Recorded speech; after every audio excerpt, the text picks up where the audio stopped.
Mind the gap. Nice to see you again. Nice to see you again. We're back with another podcast episode of the Closing the Gap. Ugo and Fabrizia are here. I mean, people, I think they know us, but if they just happen to to this be the first episode that they listen to, they might not even know who we are. Just, I found a nice podcast and these two people are talking, but what are their names? I don't even know.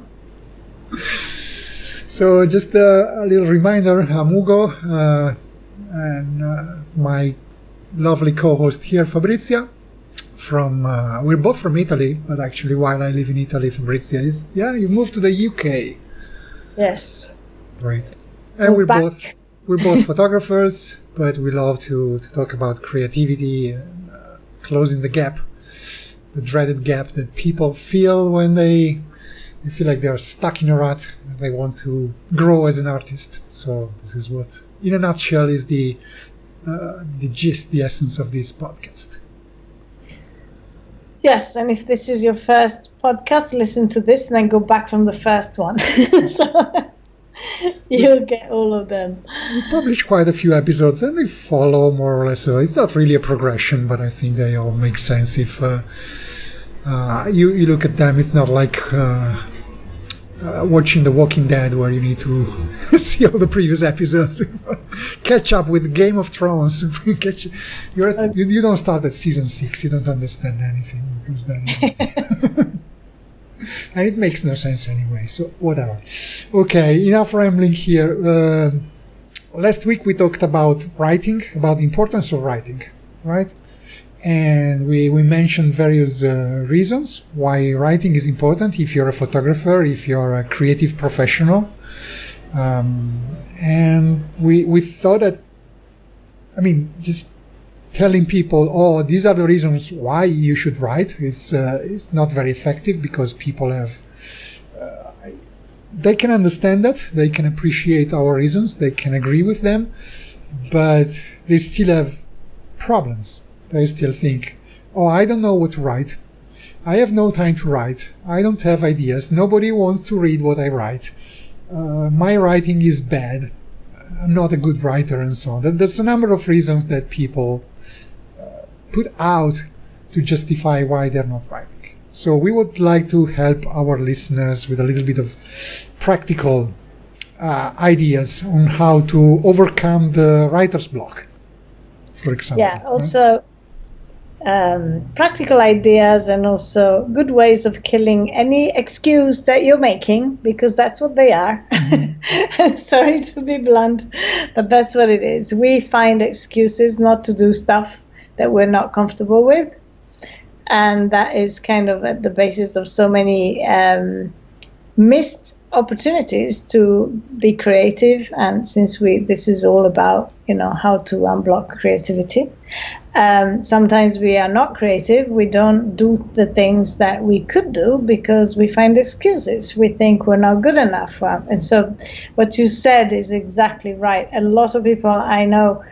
and because I teach this in my courses as well, and writing is such a big part of actually getting ideas out into, and flowing, let's say. And so many people say, but I can't write. I'm not a good writer. So that's not it at all. If you don't do it, you'll never learn it.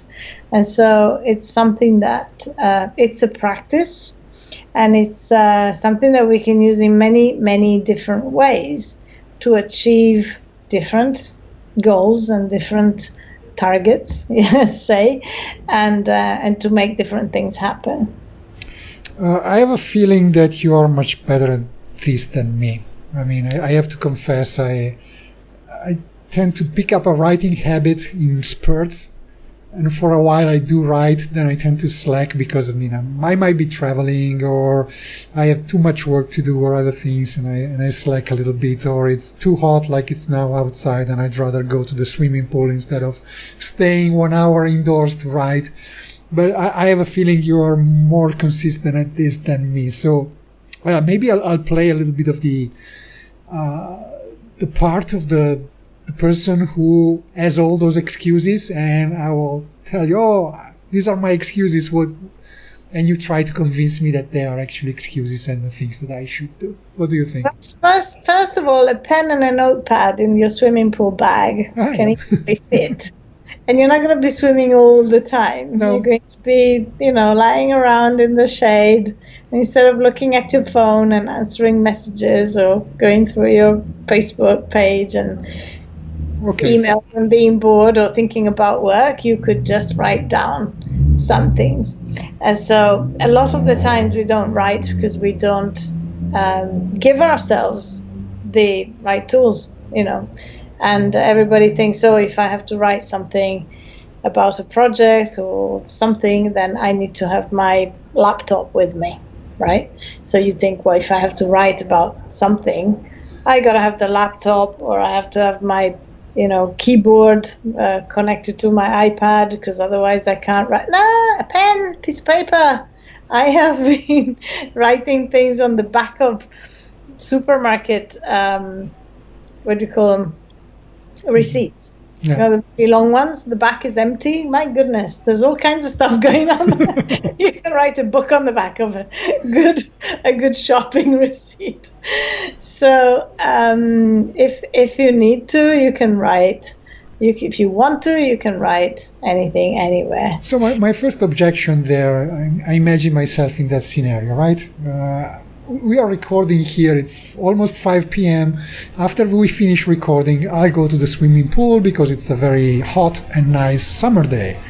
And I'm going to follow your advice. So I'm going to get my little notebook here and a pen, and I'm going to find a table in the shade, maybe with a nice drink, and I start writing.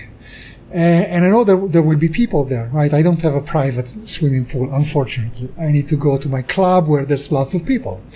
And they will see me writing, and they might ask me, what are you writing about? And this to me I might be embarrassed to tell them that I'm writing, I don't know, whatever I'm writing to. So I think that what I'm doing is silly, and I don't I'm ashamed. One of the most creative excuses I've ever heard. It's so many years of writing anything and anywhere, and I can assure you, nobody has ever come up to me to say, what are you writing? It doesn't happen. Okay, it really doesn't happen. If it's a friend, if you're going, say, with family, children, or whatever, then they're gonna go like, what are you writing? You can just say, I'm writing some notes. My daughters have seen me writing since they were born, so to them it's normal that I'm writing stuff, and I'm out with a notebook in my handbag all the time and a pen. I mean, I have multiple pens in my bag, and it becomes a habit, and then the people who know you after a couple of times, they will not even comment on it, or of course, if you're supposed to be talking to them and spending time with them, that's not a good, but if they're off playing in the pool, say your children, and I'm not talking about your children, I'm talking about a hypothetical person going to a pool with children, they'll be up playing, and you can sit down for half an hour, and actually it's really, for busy mothers who don't have much time, that's one of the best times. They're up playing, you keep an eye on them, and you can write. Honestly, yes, I'm pretty sure not many people will come there, because people are, they're mindful of other people's private spaces, and if it's obvious that you're writing, you're busy, unless they really want to make conversation, they're not going to interrupt you and ask you what you are writing. But in any case, I will not tell them I'm writing my plans for world domination. That would seem definitely weird. Well, you could, and then look at the faces that they make, and then they will not bother you again. Yeah, for sure. Yes. One of the ways that we can get into the habit of writing, and it's something that I teach all the time, and something that I have done now for at least 15 years, is morning pages. Mm-hmm. So morning pages is 3 pages of an A4, like a large note block, just a very simple, not a fancy notebook or anything like that, but a big page, not the teeny ones. So we want space, to give ourselves space to write. And it's 3 pages written as soon as you can in the morning, And I understand that if you have children to send to school or other things, commitments and things, or people that you live with, it may not be as soon as you wake up. But before you start interacting too much with your job or with the world, it could be you could write them on the way to work if you're on a bus or on a train or on a subway, or you could or find the time. Some people get up earlier to do it. It only takes about 20 minutes, half an hour. And you're writing 3 pages without stopping. It's a stream of consciousness type of writing. It's not about writing well. And sometimes it's a shopping list. And sometimes it's like, I don't know what to write. I have nothing to write today. It doesn't matter. If you, there's a book by Julia Cameron. I think we spoke about this before. Yeah, maybe only briefly. So I think it's worthwhile to spend a little bit more time on The Artist's Way. So this is not my idea. This is where I got it from. The Artist's Way is a course or a journey to unblock creativity. So, and it's it's an excellent book. It's really, really famous. And I would suggest everybody buy it, even if just for the first chapter, which is about morning pages. And it is a way for your brain to dump all sorts of things. And then it starts dumping ideas and good things. At the beginning, you dump a lot of bad things, and then you start dumping good things. And so some days are absolutely not very rewarding, as you would say, but sometimes you get really big insights into how your brain works. Because, for instance, I remember once where I wrote 2.5 pages, and I really had nothing to write, and I kept writing about silly things, nothing really. And then I realized that I still had half a page, and it suddenly dawned on me, and I know this sounds more, it felt more than it sounds, but dawned on me that I had this space in front of me and I could do with it what I wanted, and I realized the freedom that I have to make my own choices. And it was a really big, deep thought that I then developed and went on to, really make some big changes in my life. And that came out of just saying, I got half a blank page in front of me and I can do with it whatever I want. Isn't that a bit too much? I mean, being able to do whatever we want with a blank page sometimes means that we don't actually know what to do. There are so many opportunities. It's like the dreaded blank page syndrome. What do I write about? How do you find subject? That's exactly why we don't. This is an exercise where you don't think. This is not about writing well or writing something of any value whatsoever to anybody else. And this is not about journaling or writing, dear diary type of thing. Mm-hmm. This is about just writing. Write whatever. If you write the same word 1,000 times, that's fine, but it won't happen, If you start writing, and it's written by hand, like I said last time, the handwriting process, the speed at which the hand writes is the ideal speed for our brain to develop ideas and to create, to develop a thought. And so you can put it down at the same rate as the brain is actually working stuff out. Mm-hmm. And it's it's an active meditation. That's what it is. And it's also self-therapy, because you learn so much about yourself. It is a priceless practice. And it also puts you in the you practice, and then you realize then when you want to do intentional writing, which is, okay, now I'm going to sit down, write a book. It's easy. It's easy for you to write. Because the idea for the book has already come out in your morning pages. Everything that I do, all the courses, all the trainings, all the ideas, everything that I do, and my photography, it's all come out of morning pages. That's how it developed. Moving to Austria, moving to England, figuring out where I want to live, what I want to do, what's the next steps in my life. Everything comes out of there because it's just something that is in me, and I give it the space to come out. And then I can go back and say, oh, this is a good idea. This is not a good idea. this feels really good, this does not feel really good. This person in my life, I can do without. This person in my life, I really wanted more of it, And you have the space to, elaborate stuff and think things through. Mm-hmm. So this is the practice. It's very well explained in Julia Cameron's book. And it is easier if we do it in the morning before we get into the world, because we are more connected to ourselves. We come out of the dreams and we're still not projected out there. We're still a little bit inside ourselves. So it's easier to connect to ourselves. But really, the more you do this, and the easier it is to connect with yourself when you write, no matter what time you do it. So if you go to the pool and you write every day in the afternoon, that's good too. It's better than not writing. So off you go with your notebook today. Yeah. I find that the thing about the morning, and the reason why myself I find it easier to write in the morning is that whenever I commit to it, and I turn off all distractions, as we said in the last episode, and maybe I'm not that. My mind is more at rest, or maybe there's more ideas that pop that up during the night, and I want to put them down on paper before I forget them, and so on. But if I decide not to write in the morning, because I have emails to attend to, because I have messages from people that need my help and so on, and then I say I will write in the afternoon, I find that never happens.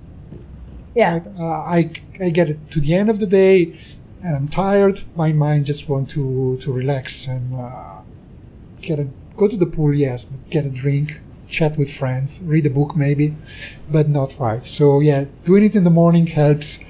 I find it that it helps to, if you want to establish an habit of writing, I don't know how you do it, but if I want to do it, I try to prepare the day before, to prepare an environment that is conducive to writing. I mean, if you do it with pen and paper, could just be putting a blank sheet of paper or your notebook open with the pen on top of it on your desk the night before. So in the morning, I have it next to my bed. Or even, yes. Wake up in the morning, I make a cup of tea, I take the tea back to bed, and I write 3 pages. Yes. While I drink tea. It's like... It's as simple as that.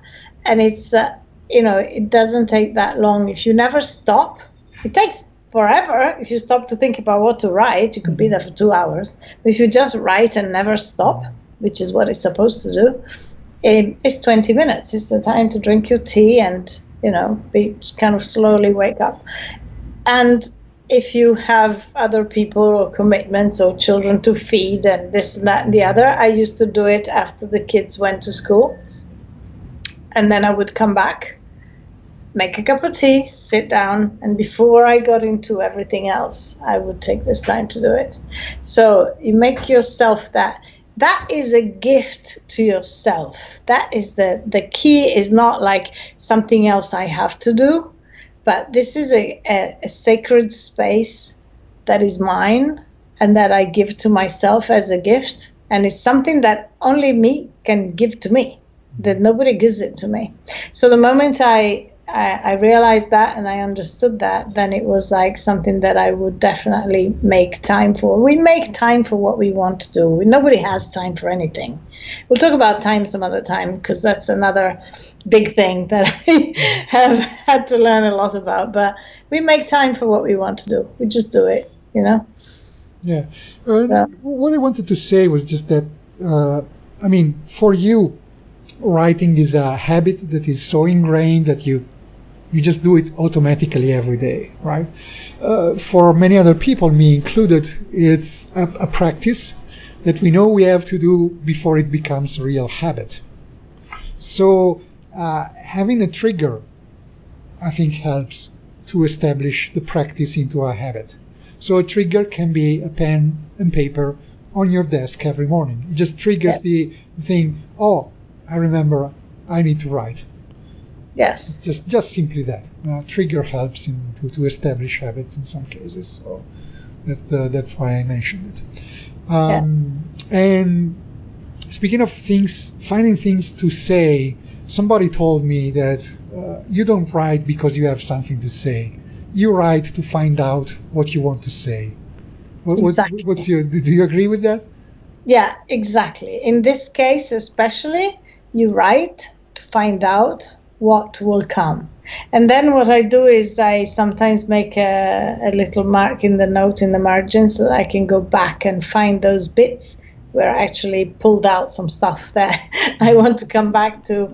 And, you know, it could be ideas, thoughts, plans, projects, or details of something, insights into something that I want to come back to and use to create whatever it is that then that's the work I would do in the afternoon. You know, if I can take bits of what comes out and put them in okay, that is a good idea for a project, and then I will write the project. That is a totally left brain type of thing, and analyzing things and simplifying an idea and putting it into a training, a course, a teaching, a project, or whatever it is. Then that's kind of a left brain thing. You know, you're working something out.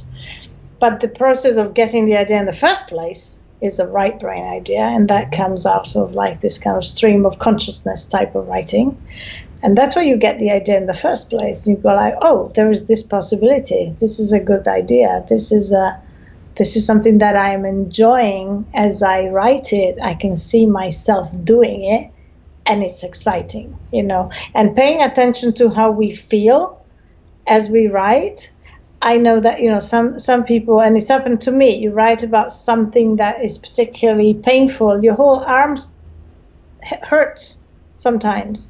Your arm hurts, your hand hurts, writing some things that are like, but you need to get them out of your system. So, but you've realized that it's upsetting your body. Your body will respond to what you write. And in the same way, you're writing something and you just feel like so excited. It's just so good, you know. And then you go like, okay, I want to see if this is something that I can make happen because it felt so good writing it.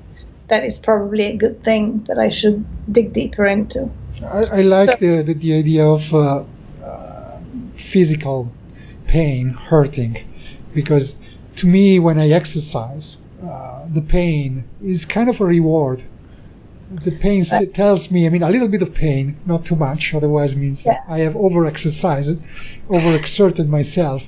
But a little bit of pain gives me satisfaction that I've done my good job today. I've put on my work. I've ran, I've cycled, I've done push-ups until it starts hurting a little bit. You need to feel that little bit of discomfort.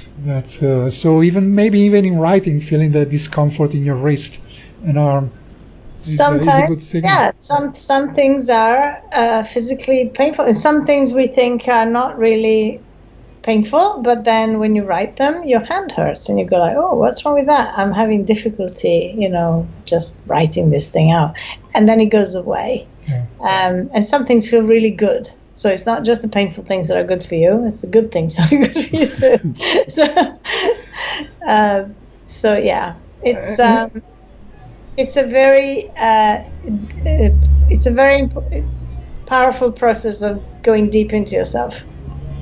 And maybe that pain, which can be really physical, but can also be mental, or even psychosomatic, like a mental pain that turns into a physical one, might be a manifestation of the resistance that Stephen Pressfield talks about, right? It's that resistance that is holding you back, and you feel it as a kind of pain, and it's stopping you. And some people say, oh, I can't, you know, I write half a page and my hand hurts.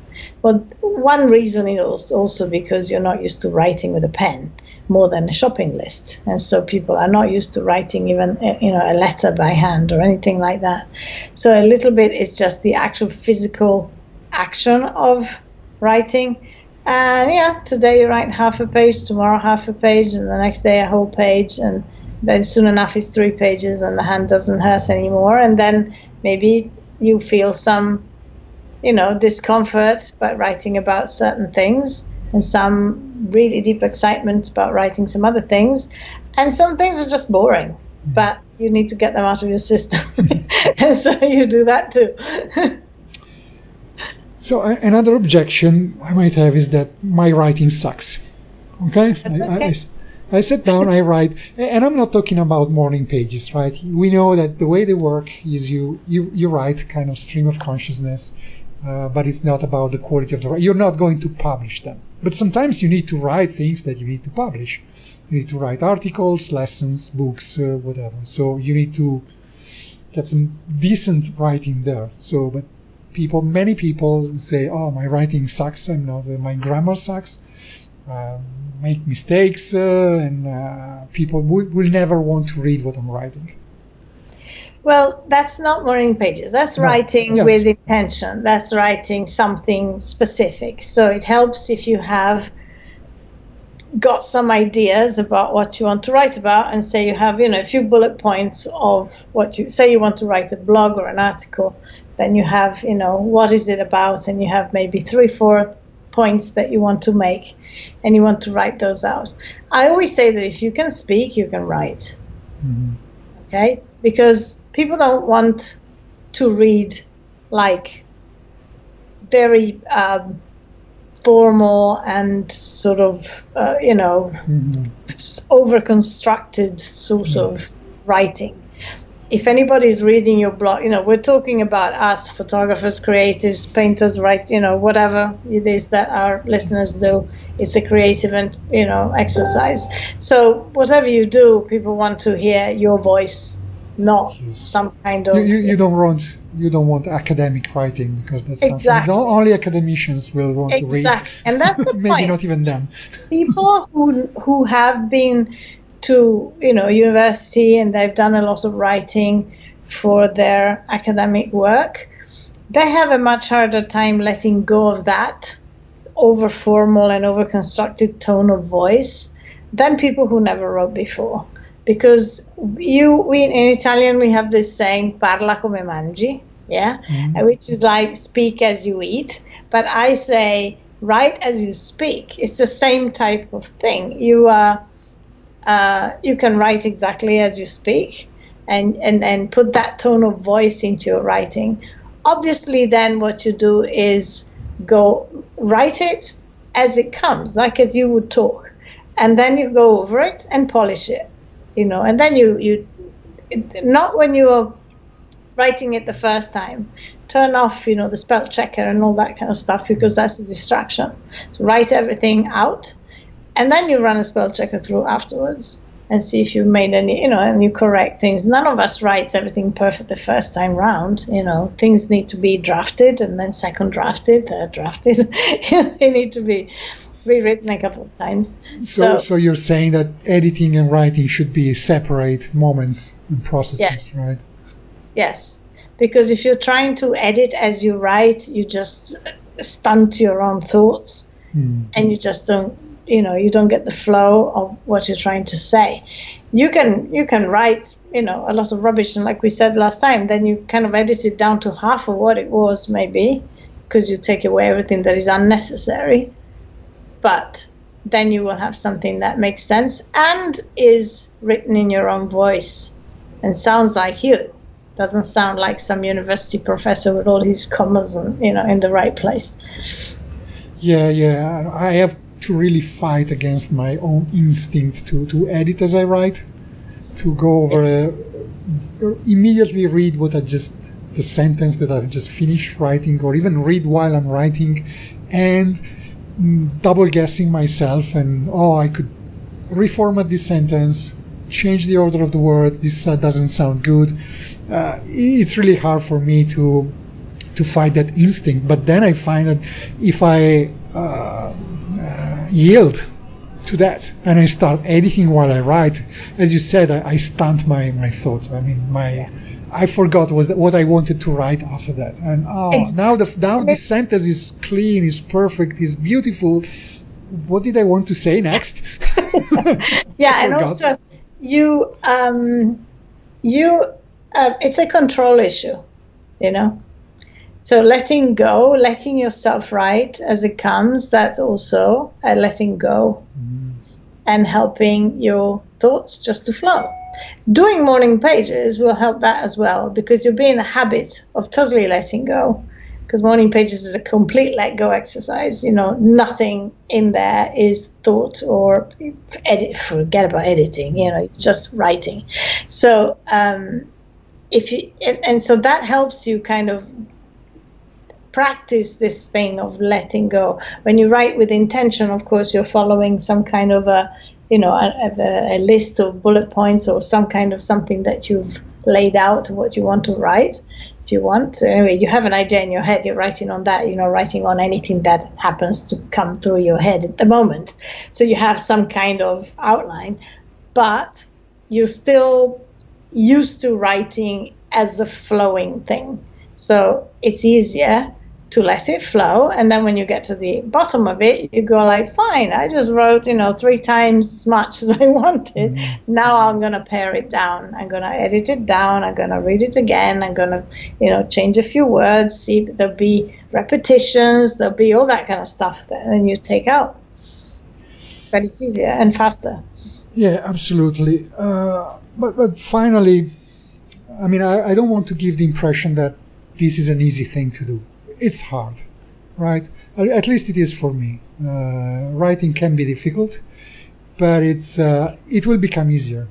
That's the thing. I don't want to give the impression that if you just sit down to do it, it will be easy. You just write whatever you think. And no, there will be moments when you don't really know what to write about, where things that just don't fit together. When you're tired, your mind is absorbed by distractions and everything. But the more you do it, the easier it becomes, just like with everything. So yeah, and it's we've mentioned Stephen King that said I get hit by inspiration every morning at 8 o'clock for 3 hours something. It's like you create a space to write and the writing happens. If you don't and you're just waiting, it's a bit like me. I'm not practicing my instrument, my bass, because I'm being everywhere and I'm not playing, and I can't complain that I'm not very good as a bass player, because if I don't play, I'm never going to be very good, So it's really practice, and some of it will be good, some of it won't be good. That's okay. It will get better. Same with photography. If you don't shoot and you don't edit, you're never going to create, much good photography. And if you're not, if you haven't, I'm talking to our listeners here, if you haven't listened to our previous episode where we talked of all the reasons why you should write, then maybe now is the time to go back there and listen to it. I think we gave some compelling reasons to why you need to write, and hopefully we've given some tips on how to get into a writing habit. Yes, and I'd like to hear from everyone. If you start morning pages, if you have questions, if you still have what is your excuse not to write? I'd love to read a lot of those, because they're so creative. Like yours is the best I've ever heard. What if I write and somebody comes up and asks me, like, what, where, in which universe would that ever happen? So yes, give me all your creative excuses why you're not writing.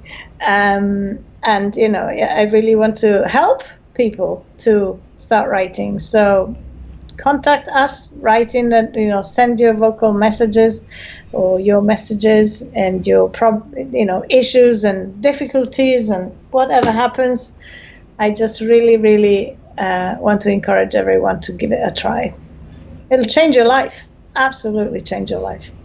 And this writing, talking about writing is a big part of your Superpowers course? Actually, the Superpowers course does not. Yes. Morning pages is in there. Yes. Yeah, it is. Yeah, of course. So you just, it's purely incidental. When I thought about we should do a couple of episodes about writing, I didn't know that you were relaunching your Superpowers course, but I think it fits really well with this. So you just want to give a couple of pointers where people can find about it? Oh, yeah, Superpowers is launching. I don't know when this episode is going to be published, but around the time you're publishing this, it should be on. It starts on the 30th of August. Okay. It launches in the next few days, next week, so end of July. And for the first 2 weeks of August, it is half price as well. So it's worth checking it out soon. And anyway, it covers, it lasts 3 months, and it covers mind matters, time travel, wealth, warp speed wealth, flying free, adventures, I can't remember body boosters. So it covers all sorts of, this comes from my last few years when I really had to work on myself and learn a lot of different skills and stuff to make my business thrive, to make my life different, to change there's a lot of my life that was a bit of a mess when I got separated from my husband. I had to make a lot of things happen new. And so it's all things that I've done for myself or that I do for myself. And, it's about making money, for instance, is a big one. Taking care of your body is another big one. And I'm not talking about diets and stuff like that. But, making time, working without stress, overcoming overwhelm, all of that stuff. Time is a really big one. So actually, all these different modules which you can go and read in the landing page, we'll put a link, and I think it's easier to for people to go and read it rather than me rambling on about it now. Yeah, but I know many people listen to podcasts while they're running or driving. Yeah. So just if you want to give where people can find it, maybe they'll remember it. Say is that this is 3 months where we'll be creating habits. They are small, practical, doable habits and mind shifts, which is what really, helps to create a habit, is when you start seeing things in a different way. And so this actually does change your life on a practical level. And it's not just for photographers, it's for everybody. Mm-hmm. This is my only course that's not for photographers, because it's about life. And it's about the things that you can do to change and create the life that you want. If you are hoping to do something one day, or to quit your job and do something else, or to understand what you want to do with your life, or all of those big questions, they can all be broken down into small bits and acted upon until you get to where you want to be and beyond. It's amazing. And this is all at your website? It will be on my website, yes. Which is? FabriziaCosta.com. Okay. And there will be up there Superpowers for a while until the registrations are open. Yeah. Great. Just a little announcement to make, and it's just a little technical thing. I've recently changed the domain of my main website. Now it's at ugocephotography.com. That's UGOCEI photography.com. It's just a technical thing.